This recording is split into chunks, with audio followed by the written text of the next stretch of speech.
আমি কিন্তু যখন পহেলা বৈশাখের মেলা হয় তখন কিন্তু অনেক খাবার থাকে, তো ঢাকার মানুষ বলেন বা বাচ্চা কাচ্চা তো এগুলো চিনে না, জানে না। ওই ঐতিহ্যকে ধরে রাখার জন্যই আমরা এবার প্রথম এই ইটা করা, স্টলটা দেওয়া।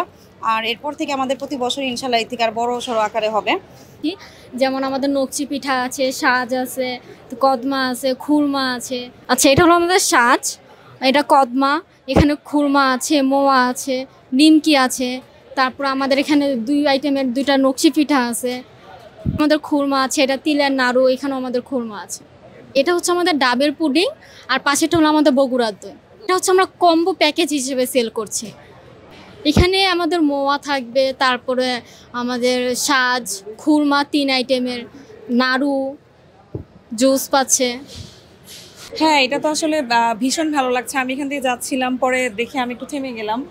এই যে মোয়া, তারপর হচ্ছে কি এগুলা, ওই যে বাতাসা মনে হয় না, দেখে হচ্ছে একদম ছোটবেলার কথা মনে পড়ে গেল।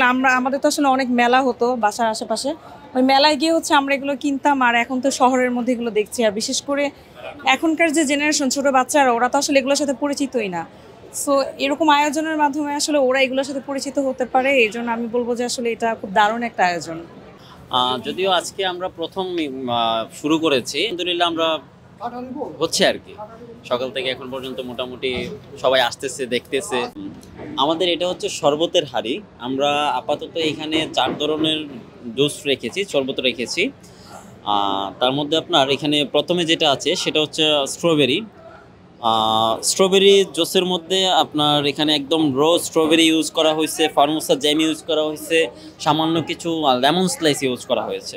এটা হচ্ছে আপনার প্যাশন ফ্রুট, যেখানে যদিও আমরা এখন প্যাশন ফ্রুট সব জায়গায় অ্যাভেলেবেল না একদম সো এটা হচ্ছে জাস্ট ফার্মোসা জ্যাম দিয়ে আমরা একটা শরবত তৈরি করেছি আর কি। ম্যাঙ্গো প্লাস সামান্য কিছু অরেঞ্জ স্লাইস ইউজ করা হয়েছে, একদম ম্যাঙ্গো, পাকা আম, যেটা পাকা আম দিয়ে আপনার lemon slice plus orange slice use করেছি। প্লাস লাইক মজিতো, এখানে ব্লু কোরাকো সিরাপ প্লাস হচ্ছে আপনার soda water, lemon slice, mint leaf, এইগুলো ইউজ করা হয়েছে।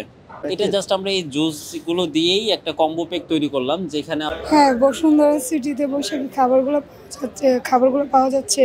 নানা রকমের পিঠা আছে, তারপরে দই আছে, অনেক বিভিন্ন ধরনের খাবার আছে। আপনারা সবাই চাইলে আসতে পারেন। ছোটোবেলার কথা মনে পড়ছে যে এখানে পিঠা আছে, আপনার হচ্ছে নাড়ু আছে, তারপর হচ্ছে অনেক কিছু আছে, দই আছে। ছোটকালে দেখছি তো, আর 5-6 বছর পর আজকে আবার দেখলাম, ভালোই লাগতেছে। পিঠা দেখলাম, তারপরে নিমকি, মুরালি দেখলাম, এগুলো দেখলাম, ট্রাই করিনি এখনো, শুধু দেখলাম।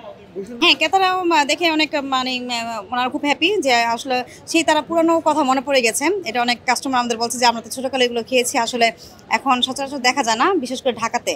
তো এখন ওনাদের থেকে রেসপন্স খুবই ভালো এটার। তো সেই হিসাবে আমরা আজকে আছি, আর আগামীকালকে যেহেতু আছি আরও আইটেম বাড়বে আমাদের এটা। আর হচ্ছে আমরা এরপর থেকে কন্টিনিউ প্রতি বছরই থাকবো খুব বড়। For more updates, follow us on Facebook, subscribe our YouTube channel, get the latest update on www.daily-sun.com.